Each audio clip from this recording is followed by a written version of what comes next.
तो स्वागत है दोस्तों, एक बार फिर से आप सभी का वायरिन कार्ड इंटू डीमन वर्ग न्यू एपिसोड दैट इज 48 में। एंड दोस्तों, आप लोग कमेंट करके बताइएगा कि आप लोग की लाइफ कैसी चल रही है। एंड ट्रस्ट में दोस्तों, मेरी लाइफ तो बहुत ज़्यादा झंड चल रही है। अगर आप लोगों की लाइफ मेरी तरह झंड चल रही है तो प्लीज़ कमेंट करके बताइए। हम लोग एक ही ग्रुप में हैं। एंड जिनकी अच्छी चल रही है वो भी कमेंट करके बताइए कि आपकी कैसी चल रही है। चलिए अब इसी के साथ इस वीडियो को शुरू करते हैं। एंड दोस्तों, जैसे आप लोगों ने पिछले वीडियो में अपना प्यार एंड सपोर्ट दिखाया था, ढेर सारे भर भर के कमेंट एंड लाइक्स दिए थे, प्लीज़ आप लोग ऐसे ही इस बार भी सपोर्ट कीजिएगा।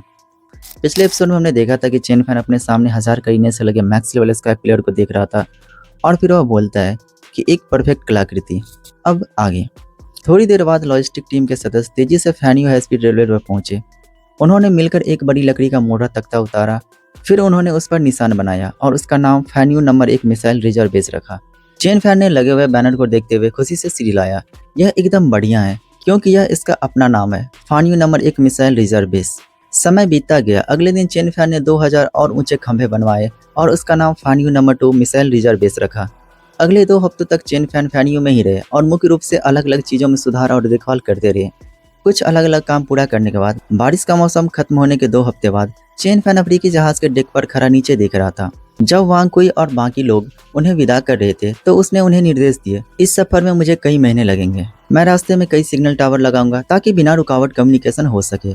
जब मैं दूर रहूंगा वांग कुई, तुम फैनियो के कामों के इंचार्ज होंगे। अगर तुम्हें मेरी कोई जरूरत पड़े तो तुरंत मुझसे कांटेक्ट करना। बाकी ग्रुप प्लान बी के हिसाब से अपना अपना काम करता रहा। कुछ और छोटे छोटे निर्देश देने के बाद अफ्रीका जहाज धीरे धीरे हवा में ऊपर उठा और सीधे जियांगवे बंजर जमीन के ऊपर पहुंच गया। इसके बाद चेन फैन डेक पर खड़ा होकर एरियल ट्रैक बिछाने में लगा, एक वर्चुअल कॉपर पैप ट्रैक जो सीधे इटर्नल नाइट के पश्चिमी हिस्से में जॉनवू नंबर 1 डिफेंस लाइन तक ले जाएगा।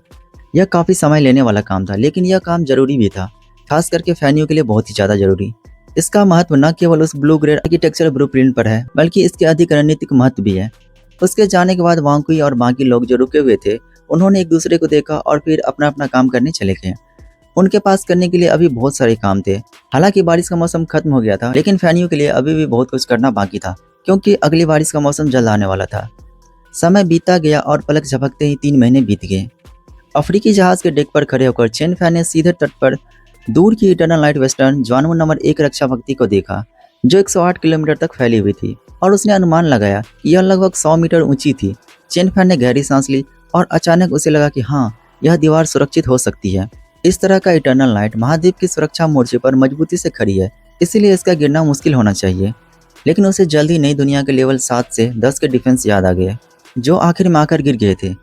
तभी एक अफ्रीकी जहाज अचानक उसकी तरफ तेजी से बढ़ा और हवा की आवाज़ के साथ एक आवाज़ उसके कानों में हल्की सी गूंजी। यह इटर्नल लाइट के पश्चिमी जॉनवू नंबर 1 फ्रंट लाइन है। बिना इजाज़त के आने वाले लोगों को अंदर आने की इजाज़त नहीं है। फिर उसने बोला, मैं जियांगवेई का चेन फैन हूँ। चेन फैन ने पहले अपनी पहचान बताई और फिर क्यू लाओ का दिया हुआ टोकन अपनी जेब से निकालकर हाथ में लहराया। थोड़ी देर बाद अफ्रीकी जहाज जो उसके सामने कुछ दूरी पर खड़ा था, उसे कुछ जानकारी मिली और वह धीरे धीरे पास आया। डेक पर एक अधेड़ उम्र का आदमी खड़ा था, उसे गंभीर नजरों से देख रहा था। मास्टर चेनियो, प्लीज, अभी हमारे लीडर फ्रंट लाइन का इंस्पेक्शन कर रहे हैं, वह खुद आपको रिसीव करेंगे। ठीक है, चेन फैन ने हाँ मिश्री हिलाया। अफ्रीकी जहाज आगे आगे धीरे धीरे शानदार डिफेंसिव लाइन के पास पहुंच गया। यह साफ था कि इल्डर क्यू ने उन्हें बता दिया था। वे डिफेंसिव लाइन के जितने करीब पहुंच रहे थे, यह उतना ही डरावना लग रहा था।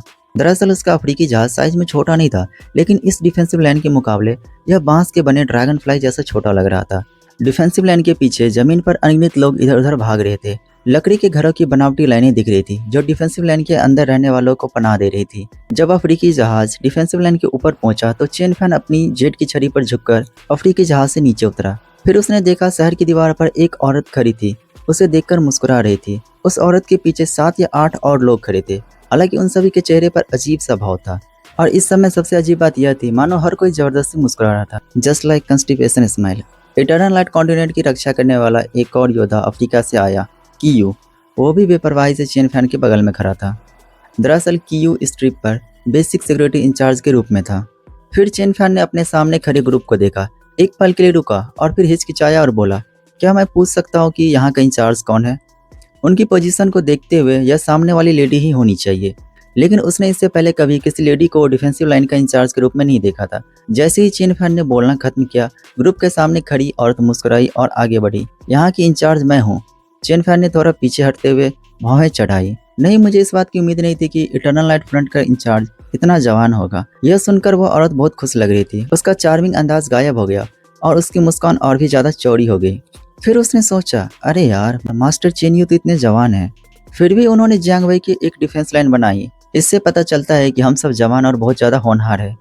जियांग वई फैनियों के chain fan eternal light western front number 51 के हेड से मिल चुके थे और बहुत ज़्यादा सभी ने मदद की, यहाँ तक कि ब्रीडिंग इंडस्ट्री ने भी। फिर चेन फैन ने कहा, इस बार हमने खास तौर पर ब्रीडिंग इंडस्ट्री और फ्रंट लाइन को जोड़ने के लिए एक एयर रेल बनाई है। यह एयर रेल कुछ सप्लाई जैसे काफ़ी खाना ले जा सकती है। औरत ने गहरी सांस ली और कहा, बताओ तुम्हें कितने रेल स्टोन चाहिए? अगर कीमत बहुत ज़्यादा हुई तो हम सभी बैठ के बात कर सकते हैं। थोड़ी देर बाद इटर्नल लाइट के जवानू नंबर 1 शहर की दीवार के पश्चिमी फ्रंट पर कमांड रूम में औरत चेन फैन के सामने बैठी थी और खुद को संभालते हुए जितना हो सके ऑफिशियल लहजे में कहा, नंबर 1 फ्रंट में कुल 7,70,000 लोग हैं। रोज का खाना कम नहीं है। मैं चाहती हूँ कि वे बेहतर खाना खाए, लेकिन नंबर 1 फ्रंट की कई सप्लाई लाइनें कट गई है। बाकी सप्लाई लाइनों में खाना ले जाने की कैपेसिटी नहीं है। अगर हम इसे रेल स्टोन से खरीदते तो शायद हम इसे अफोर्ड नहीं कर पाते। चेन फैन काफी देर तक चुप रहा, फिर उसने थोड़ी परेशानी से सिर को धीरे से सहलाते हुए कहा, खाना फ्री है और ब्रीडिंग में मदद भी दी जाती है, लेकिन यह निश्चित रूप से जियांग वई डिफेंस लाइन जैसा खाना नहीं दे सकता। महिला जो चुपचाप बैठी थी उसने हैरानी से चेन फैन की तरफ देखा। उसने सोचा था कि चेन फैन को इसकी अच्छी कीमत चाहिए होगी, लेकिन उसे बहुत ज़्यादा हैरानी हुई कि खाना मुफ्त था। उसने कहा, सच में खाना मुफ्त है? हाँ बोलते हुए चेन फैन ने थोड़ा सिर हिलाया। यह एक ब्रीडिंग प्रोग्राम से मदद है। इटर्नल स्मोक कॉन्टिनेंट को बचाने के लिए धन्यवाद। इस चीज़ के लिए आपको कुछ भी देने की जरूरत नहीं है। हालांकि और भी ट्रांजैक्शन है, जैसे ब्रीडिंग प्रोग्राम को कई बिल्डिंग ब्लूप्रिंट चाहिए। आपकी फ्रंटलाइन द्वारा कैप्चर किए गए किसी भी डुप्लीकेट बिल्डिंग ब्लूप्रिंट को ब्रीडिंग प्रोग्राम को भेजा जा सकता है। हम इनाम के तौर पर कुछ ऑप्स देंगे, जिसमें वह ब्लू ग्रेड बिल्डिंग ब्लूप्रिंट भी शामिल है। तो यह सुनकर औरत ब्रीडिंग प्रोग्राम को कुछ कन्फ्यूजन के साथ देखने लगी। तो यह ब्रीडिंग प्रोग्राम बस फ्रंटलाइन को खाने के लिए एक मुफ्त मदद है और कुछ ब्लूप्रिंट वापस लाना है। हाँ, यह बहुत अच्छा डिसीजन है। काफ़ी देर तक स्ट्रगल करने के बाद औरत अचानक खुशी से उछल पड़ी। यह देखकर चेन फैन बोला, इसके बाद चेन फैन समुद्र की ठंडी हवा का मजा ले रहा था। उसी समय एक अधेड़ उम्र का आदमी जो उस औरत के पीछे चल रहा था उसकी तरफ बढ़ा और माफी मांगते हुए फुसफुसाया, मैं नंबर 1 फ्रंटलाइन का डिप्टी हेड हूँ, लेकिन इस घटना में उसके टीचर ने खुद को कुर्बान कर दिया, जिसके बाद उसने यह पद संभाला था। उसका टीचर ही उसका अकेला जिंदा रिश्तेदार बचा था, इसलिए उनके मरने के बाद फ्रंटलाइन 1 का बोझ अचानक उसके कंधों पर आ गया था, जिससे उस पर काफी प्रेशर पड़ा और वह थोड़ा इमोशनली अनस्टेबल हो गया। मुझे उम्मीद है कि तुम समझ जाओगे। कोई बात नहीं, चेन फैन ने सिर हिलाया, इससे वह समझ गया। फिर अधेड़ उम्र का आदमी मुस्कुराया, आइए मास्टर चेन, मैं आपको फ्रंटलाइन 1 घुमाता हूँ। दोनों शहर की दीवार पर साथ साथ चल रहे थे। कियो कुछ कदम पीछे चल रहा था। उसकी बाहों में एक लंबी तलवार थी और उसके मुंह में एक घास का पत्ता लटक रहा था। वह बिल्डिंग के बाहर समुद्र को देख रहा था। उसकी आंखें झपक रही थी, वह सोच में डूब गया था। दोनों शहर की दीवार पर चलते रहे और चलते चलते बातें करते रहे। उस आदमी ने फ्रंटलाइन 1 के बारे में बहुत कुछ बताया। थोड़ी देर चलने के बाद चेन फैन शहर की दीवार पर खड़ा हो गया। अपने पैरों के नीचे वजन महसूस कर रहा था। उसने बिल्डिंग की तरफ देखा। उसे भी ऐसी ही दीवार चाहिए थी। इस तरह की दीवार उसे ज़्यादा सुरक्षित महसूस कराती थी। चलो चलते हैं। और वह अफ्रीकी जहाज़ पर चढ़ गया। वहाँ की हेड लेडी चेन फैन को अलविदा कह रही थी और दूसरी तरफ से चेन फैन भी उस सुंदर लेडी को देखकर हिला रहा था अपना हाथ। इस तरह अफ्रीका एक बार फिर से आसमान की ऊंचाइयों में उड़ गया। चेन फैन थोड़ा थका हुआ महसूस करते हुए वह डेक पर खड़ा हो गया और अपने हाथ में नीले रंग के बिल्डिंग ब्लूप्रिंट को देख रहा था। ब्लूप्रिंट में आर्टिफैक्ट का नाम ब्लैक टॉर्टवाइज कैनन लिखा था। इसका इफेक्ट नीला था और उसका ग्रेड सिटी बिल्डिंग था। पैनल का डिस्क्रिप्शन बहुत आसान था, बस कुछ लाइनें थी। पहले घर चलते हैं। उसने थकान से जमाई लेते हुए अंगड़ाई ली।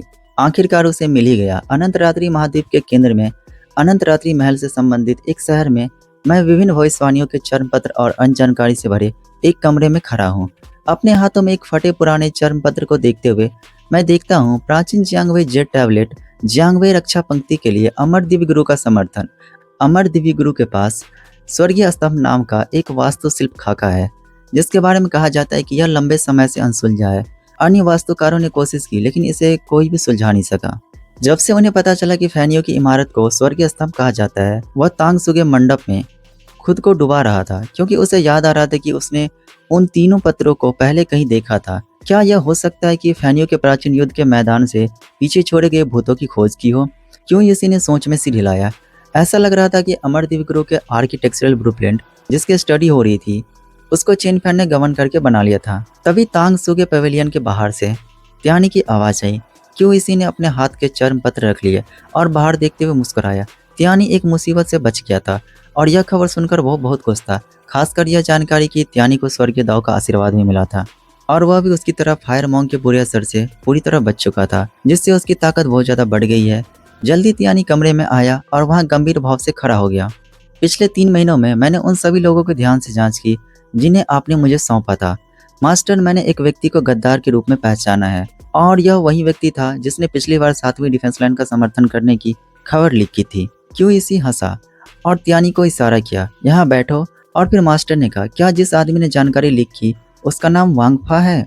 फिर त्यानी ने कहा, मास्टर आप जानते हैं कि यहाँ कुछ बुरे लोग भी है। बेशक मुझे पता है। क्यों इसी मुस्कुराया और बोला, यह दरअसल एक टेस्ट था जो मैंने तुम्हें दिया था। बेशक मुझे सही जवाब जानना है, लेकिन जब मास्टर को पता है तो उन्होंने अभी तक कुछ किया क्यों नहीं? क्यों इसी उठा और लाइब्रेरी के आखिर की तरफ चला गया और बोला कि ऐसा गद्दार जिसने सही जानकारी दी है और जिस पर घोस्ट क्लैन भरोसा करता है, वह हमारे लिए भी बहुत काम का मोहरा है। कुछ खास मौक़ों पर हम उसका इस्तेमाल घोस्ट क्लैन को कुछ गलत जानकारी देने के लिए भी कर सकते हैं। फिर वह एक दीवार के पास गया और दीवार पर टंगी तस्वीर को देखते हुए उसने कहा, मैंने ऊपर वाले को रिपोर्ट कर दिया है। कुछ सालों बाद मैं यह सब नहीं कर पाऊंगा। फिर तुम इटर्नल लाइट पैलेस के वेस्टर्न ऑपरेशन ग्रुप के लीडर हो जिसे मैंने चुना है। तुम वेस्टर्न ऑपरेशन ग्रुप के सभी सदस्यों की तैनाती और नियुक्ति के लिए जिम्मेदार होंगे। इस आखिरी कुछ सालों में मैं तुम्हें मुख्य रूप से तुम्हें अच्छी ट्रेनिंग दूंगा। जो तुम नीचे देख रहे हो वह इटर्नल लाइट पैलेस के वेस्टर्न ऑपरेशन ग्रुप का टॉप सीक्रेट है। अगले ही पल उसके सामने का दीवार अचानक बीच से फट गई। पीछे एक सीढ़ी दिखाई दी जो तेल के लैंप से रोशन थी और नीचे तक जाती थी। वहीं दूसरी तरफ 3 महीनों की बिजी जिंदगी के बाद चेन फैन फैनियो की जगह पर लौटा और तुरंत एयरमेल से फ्रंट लाइन पर अनाज भेजने का ऑर्डर दिया। तभी उसे नींद आई। रात भर आराम करने के बाद सुबह हल्का महसूस कर रहा था। तभी क्षितिज से एक जबरदस्त बिजली गड़गड़ाहट की आवाज आई। धरती हिल गई और जमीन कांप उठा। चेन फैन का चेहरा घबराया हुआ था। वह जल्दी से पास की उड़ने वाली नाव के पास गया और आवाज का सोर्स ढूंढने के लिए हवा में उड़ गया। उसे कुछ नहीं दिखा। जल्दी उसने अपनी जेब से एक कम्युनिकेशन ताबीज निकाला और धीमी आवाज में कहा, जल्दी इस आवाज का सोर्स ढूंढो। अब उसे ज्यादा चिंता इस बात की थी, जियांगबे के वे पहाड़ वे हमेशा रहने वाले रात के महाद्वीप के मुख्य शहर की निशानी है। दरअसल यह कहा जाता है कि यांगजी नदी के उत्तर में सभी पहाड़ लगातार अपने आप खत्म हो गए हैं और उस कमी को पूरा नहीं किया जा सकता। इसलिए जियांगबे को छोड़ देना ही चाहिए और इसलिए उसे जल्दी से तय करना होगा कि न्यू वर्ल्ड की तरफ पीछे हटना है या येलो स्प्रिंग पास डिफेंस लाइन की तरफ। रात होते ही घोस्ट टाइट जियांगबे को घेर लेगी। फिर तभी उसे जल्दी से जवाब मिला। आवाज के सोर्स के सबसे करीबी ब्रीडिंग मेंबर ने जल्दी से चेन ऑफ कमांड तक मैसेज पहुंचाया और आखिर में चेन फैन तक पहुंचाया। प्रिजन मास्टर, यह साओक्यू की आवाज है। जियांगबे डिफेंस लाइन के पश्चिम में पहले सेक्शन से शुरू होकर जमीन जोर से हिल रही है, जैसे धरती से कुछ निकलने वाला है और साथ ही आग तेजी से जियांगबे डिफेंस लाइन के साथ फैल रही थी, जो अब पश्चिमी की तरफ सेक्शन 27 तक पहुंच रही है। खबर मिलते ही चेन फैन ने सीरियस होकर अफ्रीकी जहाज को तेजी से जियांगबे डिफेंस लाइन के पश्चिम की ओर मोड़ दिया। वह पश्चिम की तरफ सेक्शन 38 पर पहुंचा। थोड़ी देर बाद आग वहां भी फैल गई थी। उसने देखा कि जियांगबे डिफेंस लाइन के सामने जमीन पर ऐसा लग रहा था जैसे कोई धरती का ड्रैगन तेजी से जमीन के नीचे से आगे बढ़ रहा हो और दोनों तरफ मिट्टी को हिला रहा हो और जियांगबे डिफेंस लाइन के साथ तेजी से ऊपर की ओर फैल रहा हो। जियांगबे डिफेंस लाइन पर दीप तोपें थी। उनके शरीर पर बने पैटर्न रोशन थे, किसी भी पल फायर करने के लिए तैयार और चेन फैन के ऑर्डर का इंतजार कर रहे थे। उसे पता नहीं था कि एक्चुअली में हो क्या रहा है। जियांगबे डिफेंस लाइन के बाहर जिन भूतिया लाशों से अभी तक निपटा नहीं गया था, वे भी अब हवा में उछाली जा रही थी।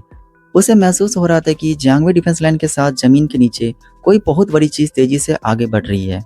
दरअसल भूत इसमें शामिल नहीं हो सकते थे, क्योंकि जियांगबे अभी गिरा नहीं था और भूत दिन में एक्टिव नहीं हो सकते थे। एक अजीब जानवर इंक्यूबेटर की तरफ आकर्षित। धत तेरी के, चेन फैन के होठ फड़के। यह काफी मुमकिन लग रहा था, लेकिन क्या यह अजीब जानवर थोड़ा ज्यादा बड़ा नहीं था? क्या उसका अजीब जानवर इंक्यूबेटर सच में इसे झेल सकता था?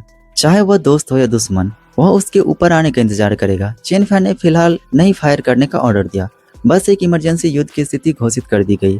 कई ब्रीडिंग मेंबर जो अभी भी सो रहे थे तुरंत जाग गए और अपनी युद्ध वाली पोस्ट पर पहुंच गए। पहली बार जियांगबे डिफेंस लाइन दिन में पूरी तरह से चालू थी, किसी भी पल फायर करने के लिए तैयार। आखिर में मंथन करता धरती का ड्रैगन जियांगबे डिफेंस लाइन के पूर्वी छोर पर पहुंच गया और मंथन बंद कर दिया। अगले ही पल जमीन जोर से हिलने लगी। फिर 170 किलोमीटर लंबी डिफेंस लाइन धीरे धीरे जमीन से निकली, जो उसकी जियांगबे डिफेंस लाइन के सिर्फ 10 मीटर की दूरी पर समुद्र तट पर खड़ी थी। क्या हो रहा था? चेन फैन की पुतलियां सिकुड़ गई। उसने इस डिफेंस लाइन को पहचान लिया। यह वही पुरानी जियांगबे डिफेंस लाइन थी जिसे उसने अमर देवदूत के दर्शन में देखा था। क्या वह लाइन पुराने जमाने में नहीं गिरी थी? अब यह फिर से कैसे दिख सकता था। इसके अलावा उसने देखा कि अचानक दिखाई देने वाली डिफेंसिव लाइन पर अनगिनत लोग काम कर रहे थे, लेकिन ये लोग सेमी ट्रांसपेरेंट लग रहे थे और उन्होंने उसकी तरफ देखा भी नहीं, बस अपने काम में बिजी थे। तभी उसने सॉक्यू की आवाज फिर से सुनी। Jiangwei defensive line western section 99। Prison master, एक भूत हवा में खड़ा है। चेन फैन ने जल्दी से अफ्रीका को घुमाते हुए सॉक्यू की रिपोर्ट लोकेशन में पहुंचा। जब वो पहुंचा तो उसने दूर एक बूढ़े आदमी को देखा। उसकी कनपट्टी सफेद थी, होठों पर मुस्कान थी, उसकी आंखों में अफसोस और नाराजगी थी। वह लगातार अपने पीछे डिफेंसिव लाइन को देख रहा था। उसका शरीर सेमी ट्रांसपेरेंट था और हवा में तैर रहा था। अफ्रीका से जियांगवे डिफेंस लाइन पर उतरने से पहले वह एक पल के लिए रुका और दर्जनों मीटर दूर तैरते हुए उस सेमी ट्रांसपेरेंट बूढ़े आदमी को देखा। थोड़ी देर रुकने के बाद उसने हिचकिचाते हुए कहा, मैं जियांगवे का फैन यू बोल रहा हूँ। नमस्ते सीनियर, क्या मैं आपका नाम पूछ सकता हूँ? बूढ़े आदमी ने कोई जवाब नहीं दिया, जैसे उसने सुना ही ना हो। बस अपने पीछे डिफेंसिव लाइन को देखता रहा। पता नहीं कितनी देर बाद बूढ़े आदमी ने आगे देखा, जैसे जियांगवे डिफेंस लाइन को ध्यान से देख रहा हो या चेन फैन से नजरें मिला रहा हो। उसके चेहरे पर अचानक मुस्कान आ गई और उसने कहा, नमस्ते मेरे जियांगवे में रहने वालों, मैं ओल्ड ये हूँ, जियांगवे डिफेंस लाइन का इंचार्ज। आप सभी को देखकर खुशी हुई। मुझे अफसोस है हम जियांगवे को बचाने में नाकाम रहे। जियांगवे डिफेंस लाइन पूरी तरह से गिर गई थी। दरअसल मरने से पहले मैंने जियांगवे डिफेंस लाइन को पहले ही सील कर दिया है। यह जियांगवे के लिए मेरा आखिरी तोहफा है। बूढ़े आदमी की आवाज कमजोर हो गई। उसकी आंखों में साफ गुस्सा और हैरानी दिख रही थी। अगले ही पल उसके सामने डिफेंस लाइन पर खड़े सभी लोग अचानक अपनी जगह पर जम गए। फिर वे तेजी से आगे बढ़े। उनकी हरकतें तेजी थी, कोई आवाज नहीं आई। फिर भी यह तुरंत साफ हो गया कि भूतों का झुंड आ रहा है। चेन फैन जियांगवे डिफेंस लाइन पर खड़ा था। सीन देखते हुए उसकी भौहें तन गई। डिफेंस लाइन पर सभी सेमी ट्रांसपेरेंट लोग दीवार के साथ तेजी से दौड़ने लगे और फिर दीवारें टूटने लगी। अनगिनत लाशें हर जगह उड़ रही थी।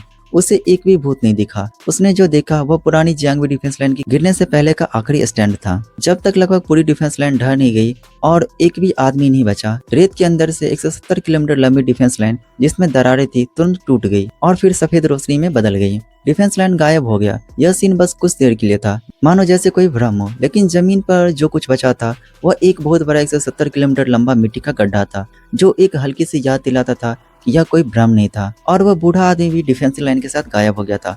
सिर्फ खोदा हुआ क्रेटर बचा था। फिर क्रेटर से हवा में उड़ते हुए अनगिनत खूबसूरत पत्थर धीरे धीरे जमीन पर गिरे। उनमें कुछ कलात्मक खजाने और ब्लूप्रिंट थे, जैसे अर्थ ड्रैगन ट्रेजर मैप। उनके सामने का नजारा बिल्कुल सपने जैसा था। क्रेटर अब बाहर की ओर कुछ भी नहीं उभा रहा था।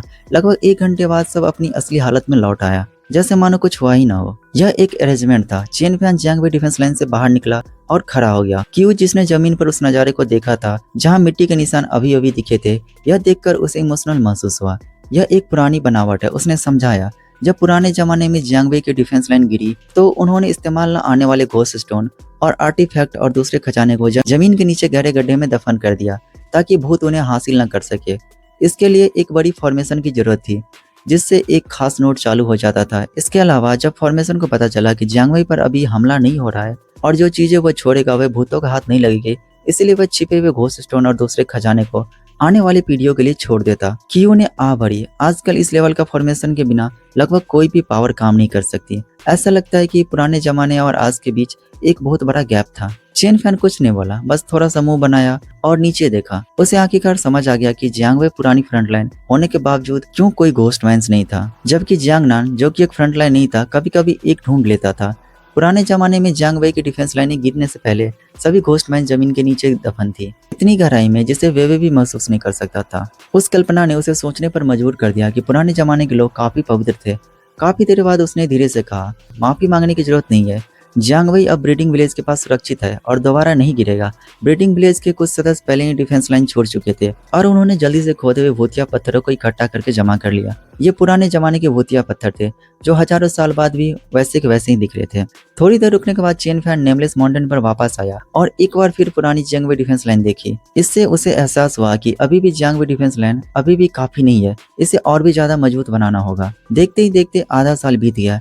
जल्दी बारिश का मौसम फिर से आने वाला था। अक्टूबर के आखिर में चेन फैन अकेला था, दुनिया के अलग अलग इलाकों में घूम रहा था, लगातार अलग अलग बेसिक्स बिल्डिंग जैसे कंस्ट्रक्शन वर्कशॉप को अपग्रेड कर रहा था। वह पूरी तरह से अपग्रेडेड कंस्ट्रक्शन वर्कशॉप के सामने रुका और मुस्कुराया। पिछले 6 महीनों से उसने गाड़ी वर्कशॉप को लेवल 9 तक अपग्रेड किया था और 2 और नई गाड़ियां बनाई थी। ये दोनों गाड़ियां दुनिया के लिए बहुत ज्यादा मददगार थी। जैसे गाड़ी की वर्कशॉप के लेवल 8 पर अपग्रेड होने के बाद एक नई गाड़ी जायंट घोस्ट जोड़ी गई थी। जिसकी स्पीड काफी धीमी थी। ज्यादा वजन उठाने की क्षमता के साथ यह कि इंसान जैसा जायंट घोस्ट है जो पूरे 30 मीटर लंबा है। दरअसल इसे बनाना बहुत मुश्किल काम था। इसके लिए 10 लाख घोस्ट स्टोन चाहिए और एक जायंट घोस्ट की लाश भी चाहिए थी। खैर चेन फैन ने दूर देखा, एक जायंट घोस्ट स्टोन अपने कंधे पर टावर ऑफ हेवन उठाए कदम दर कदम उस गुमनाम पहाड़ी के पीछे की ओर चल रहा था। जी हाँ, सैकड़ों मीटर ऊंचा एक बहुत बड़ा टावर ऑफ हेवन उस जायंट घोस्ट स्टोन के कंधे पर था, क्योंकि वह जायंट घोस्ट स्टोन बहुत ही ज्यादा शक्तिशाली था। जायंट घोस्ट के साथ कई काम जो पहले करना बहुत ही ज्यादा मुश्किल था, वह अब आसानी से हो सकता था। यह गाड़ी की वर्कशॉप को लेवल 8 पर अपग्रेड करने का एक नया क्राफ्ट करने लायक इनाम है। जहां तक लेवल 9 पर अपग्रेड करने की बात है, चेन फैन ने फिर से दूर जियांगवे डिफेंस लाइन पर लहराती तलवार की आस्तीनों को देखा। लेवल 9 पर जोड़ी गई नई गाड़ी एक उड़ने वाली तलवार है, 3 फुट लंबी, जिस तलवार पर हम उड़ भी सकते हैं। बहुत कूल, लेकिन उसका स्पीड इतना भी तेज नहीं है। इसकी तुलना अफ्रीका से बिल्कुल भी नहीं की जा सकती, लेकिन इसकी कीमत थोड़ी सी सस्ती थी। कई ब्रीडिंग मेंबर उड़ने वाली तलवार खरीदते हैं। वे इसका इस्तेमाल गिरफ्तारी और शो ऑफ करने के लिए करते हैं। यह सच में कूल नहीं है। कम से कम तलवार लेकर उड़ते समय वह अपनी बेत का इस्तेमाल नहीं कर सकता था, लेकिन जेड वेद के बिना चेन फैन इनसिक्योर महसूस करता था। जहाँ तक लेवल 10 की बात है, गाड़ी वर्कशॉप अभी लेवल 10 तक नहीं पहुंची है। लेवल 10 तक पहुंचने के लिए एक दुर्लभ खजाने का इस्तेमाल करना होगा। उसने इस दुर्लभ खजाने को पहले कभी नहीं देखा या सुना है, इसलिए वो अभी मैक्सिमम लेवल तक नहीं पहुंच सकता। तभी उसने क्वेहू की आवाज सुनी, यंग मास्टर, बारिश का मौसम जल्दी आ रहा है, सब कुछ लगभग तैयार है, हम बस आपके इंस्पेक्शन का इंतजार कर रहे हैं। चेन फैन जियांगवे डिफेंस लाइन पर कदम रखता है। एक नया बारिश का मौसम आ रहा है। इस साल जियांगवे डिफेंस लाइन में असल बड़े बदलाव शुरू होने वाले हैं। फैन यू, जिसने 1 साल के घोस्ट स्टोन जमा किए थे, शहर की दीवार पर खड़ा होकर समुद्र को देख रहा था और मुस्कुराया। अगले ही पल 170 किलोमीटर लंबी जियांगवे डिफेंस लाइन धीरे धीरे कांपने लगी और फिर तेजी से ऊपर उठने लगी, जो नंगी आंखों से दिखाई दे रही थी। शहर की दीवार को लेवल 1 से 6 से लेवल 7 तक अपग्रेड करने के लिए 7000 घोस्ट स्टोन और एक मंकी हेड फ्रूट चाहिए थी। 1.19 बिलियन घोस्ट स्टोन और 1,70,000 मंकी हेड फ्रूट इस्तेमाल करने के बाद जियांगवे डिफेंस लाइन लेवल 7 तक पहुंच गई। ऑफिशियली लेवल 7 डिफेंस लाइन में आ गई। उसकी ऊंचाई 50 मीटर तक पहुंच गई। फिर उसके सामने पैनल बार बार आ रहे थे। शहर की दीवार लेवल 7 पर अपग्रेड हो गई है, मजबूती बढ़ गई है। कृपया अपग्रेड की दिशा सुनिए। पहला, शहर की दीवार पर बने बचाव के ढांचों के लिए घोस्ट स्टोन की खपत कम करे। दूसरा, दीवार की मजबूती थोड़ी और बढ़ा दे। तीसरा, दूर से दीवार पर हमला करने वाले दुश्मन कम नुकसान करेंगे। चेन फैन ने अपने सामने लगातार पॉपअप हो रहे पैनल को देखा और हर एक के लिए जल्दी से पहला अपग्रेड ऑप्शन चुना। हालांकि चेन फैन अपने आप पहला अपग्रेड डायरेक्शन चुन रहा था, लेकिन उसका ध्यान बहुत ज्यादा लगा हुआ था। उसने जल्दी ही एक खास पैनल देखा। दीवार लेवल 7 पर अपग्रेड हो गई है और मजबूती बढ़ गई है। कृपया एक अपग्रेड डायरेक्शन चुने। पहला, कंट्रोलिंग चेंज। मैरिड लेट्स, दीवार में एक इनबिल्ट घोस्ट फायर रेंज होगी। घोस्ट फायर रेंज दीवार पर रखे सबसे ऊंचे लेवल के घोस्ट फायर पर निर्भर करती है। यह कंट्रोलिंग चेंज अपग्रेड डायरेक्शन जुड़ी हुई दीवारों पर लागू किया जा सकता है। काफी रेयर है। दूसरा, शहर की दीवार पर पास से हमला करने वाले दुश्मनों के कुछ डैमेज रिफ्लेक्शन होने की संभावना कम होती है। और तीसरा, शहर की दीवार पर लंबी दूरी से हमला करने वाले दुश्मन शहर की दीवार को कम नुकसान पहुंचाएंगे। चेन फैन मुस्कुराया। एक रेयर लेवल अपग्रेड डायरेक्शन। अगर यह अपग्रेड डायरेक्शन दूसरी डिफेंसिव लाइन पर भी दिखे तो इससे ज्यादा रोजाना के मेंटेनेंस में होने वाली स्प्लिट फायर की खपत बच जाएगी। लेकिन जब यह जियांगवे डिफेंस लाइन पर असर डालता है तो सच में यह एक गेम चेंजर होता। वह हर पैनल को चेक करता रहा। कोई भी अपग्रेड डायरेक्शन ऐसा नहीं था जिससे जुड़ी हुई शहरों की दीवारों पर लागू किया जा सके। सारे दीवारों पर एक साथ लागू किया जा सके। जल्द ही जियांगवे डिफेंसिव लाइन पूरी तरह से अपग्रेड हो गई। दीवार 50 मीटर तक पहुंच गया और नदी के उत्तर से 170 किलोमीटर लंबी लेवल 7 डिफेंस लाइन थी। लेकिन यह अंत नहीं था, काम जारी रहा। ब्रीडिंग के इस साल के दौरान बारिश के मौसम से पहले पावर के एक बड़े विस्फोट के लिए बहुत सारे घोस्ट स्टोन जमा किए गए थे। दीवार अपग्रेड होती रही। 1.7 बिलियन घोस्ट स्टोन और 1,70,000 मंकी हेड फ्रूट नीचे फेंके जाने के बाद दीवार फिर से उठने लगी और 80 मीटर तक पहुंच गई। इसके बाद एक और पैनल दिखा। दीवार लेवल 8 पर अपग्रेड हो गई है और ताकत भी बढ़ा दी गई है। कृपया अपग्रेड की दिशा चुने। पहला, दीवार के पास घोस्ट फायर की खपत कम करे। दूसरा, दीवार के पास इंसानों के लिए स्टेमिना और चोट से उबरने की क्षमता बढ़ाए। तीसरा, दीवार का टेक्सचर इफेक्ट बढ़ाए। वे एक के बाद एक तीसरा अपग्रेड ऑप्शन चुनते रहे। जल्दी जियांगवे डिफेंस लाइन एक जैसी लेवल 8 की दीवार तक पहुंच गई। लेकिन यह अंत नहीं था। लेवल 8 से लेवल 9 तक अपग्रेड करने के लिए 20,000 घोस्ट स्टोन की जरूरत थी। दीवार पर खड़े होकर चेन फैन ने वांगकुई को देखा, जो पहले से ही एक तरफ खड़ा था, और मुस्कुराया। अच्छा बताओ, वेयर हाउस में कितने मंकी हेड फ्रूट बचे हैं? 1.97 मिलियन। आजकल पैदा होने वाले सभी मंकी हेड फ्रूट को वेयर हाउस में रखा है। वांगकुई ने बिना कुछ सोचे समझे धीरे से कहा। बस बहुत हो गया। चेन फैन हंसा। वह इन दिनों असल में ब्रीडिंग एरिया में ही रह रहा था और ज़्यादातर खेती पर ध्यान दे रहा था। दरअसल उसने गलती से 10 लाख मंकी हेड फ्रूट उगा लिए थे। इसके बाद शहर की दीवार तेजी से ऊपर उठने लगी, जैसे जमीन में दबा कोई विशालकाय जानवर जमीन से बाहर निकल रहा हो। इसकी आखिरी ऊंचाई 100 मीटर तक पहुंचती है। 100 मीटर यह इटरनल नाइट के पश्चिम हिस्से में जॉनवू नंबर 1 फ्रंट लाइन की ऊंचाई है। दीवार की मजबूती के मामले में Jiangwei defence line number 1 front line से कई ज्यादा है। कम से कम नंबर 1 फ्रंट लाइन और कोई घोस्ट ब्लड पैटर्न नहीं है। कुछ 3.4 बिलियन घोस्ट स्टोन और 3,40,000 मंकी हेड फ्रूट इस्तेमाल किए गए। शहर की दीवार अब ज्यादा मजबूती के साथ लेवल 9 पर अपग्रेड हो गई है। कृपया अपग्रेड की दिशा चुनें। पहला, शहर की दीवार के पास वाले इंसानों की स्टैमिना रिकवरी को काफी बढ़ाए। दूसरा, शहर की दीवार के पास इंसानों की भूख को काफी कम करे। तीसरा, शहर की दीवार के पास इंसानों में चोट की रिकवरी को काफी तेज करे। उसने बड़े आसानी से पहला ऑप्शन चुना। वेदी मौजूद है, रिकवरी की जरूरत नहीं है, और अनाज का भंडार मौजूद है, भूखे रहने की भी जरूरत नहीं है। आज बारिश का मौसम आने से पहले का आखिरी दिन है। अनगिनत ब्रीडिंग मेंबर्स सुबह जल्दी उठकर बिजी हो गए और जल्दी उन्होंने एक ऐसा सीन देखा जिसने उन्हें चौंका दिया।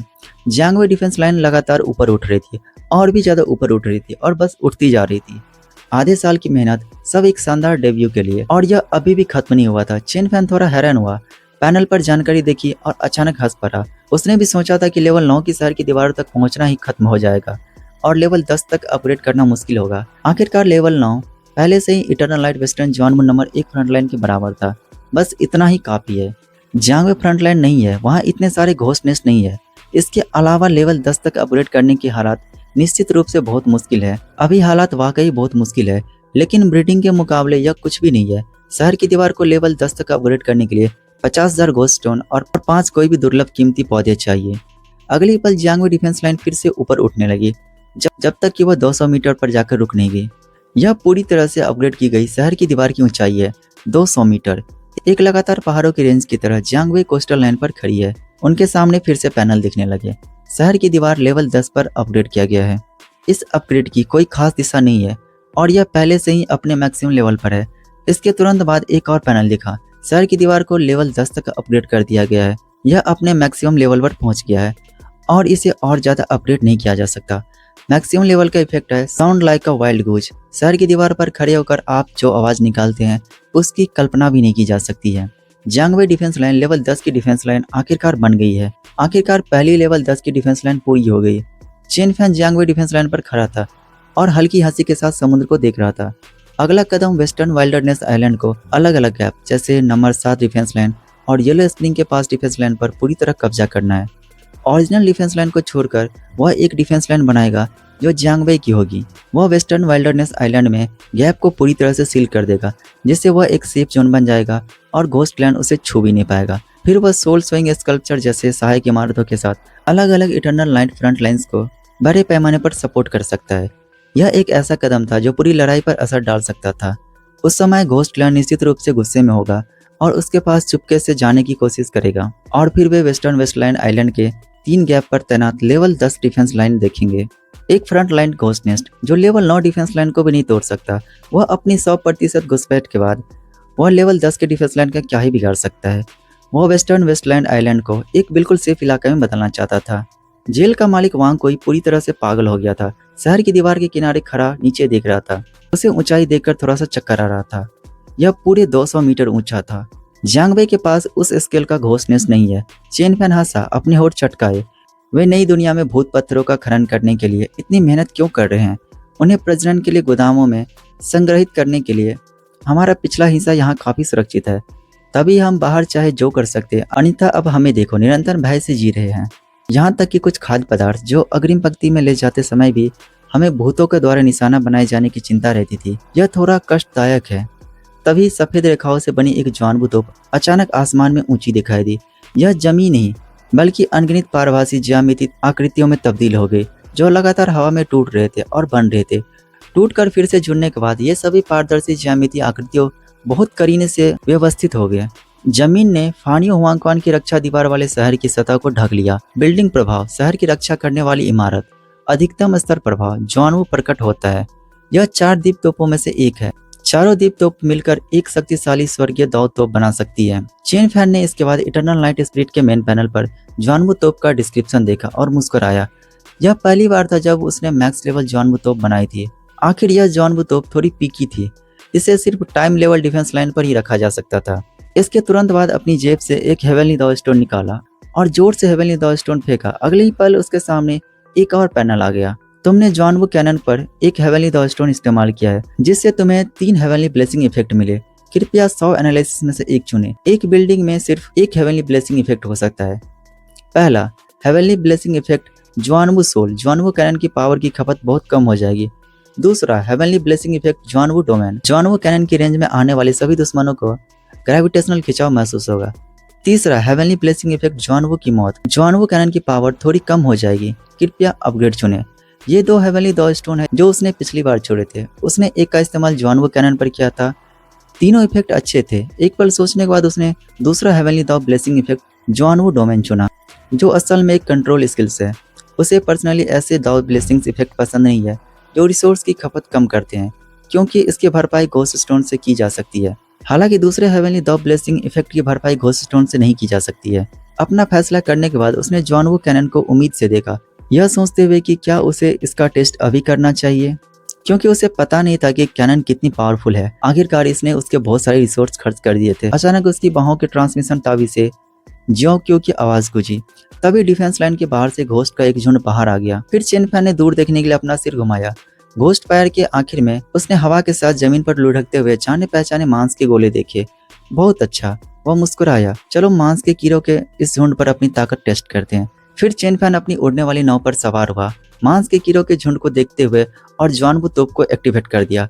शहर की दीवार की सतह पर पहला पुराना पत्थर जल उठा, जिससे नीली रोशनी निकल रही थी। फिर तीसरा, दूसरा, चौथा। शहर की दीवार की सतह से लगभग 224 पुराने पत्थरों को जल्दी से ट्रांसप्लांट कर दिया गया।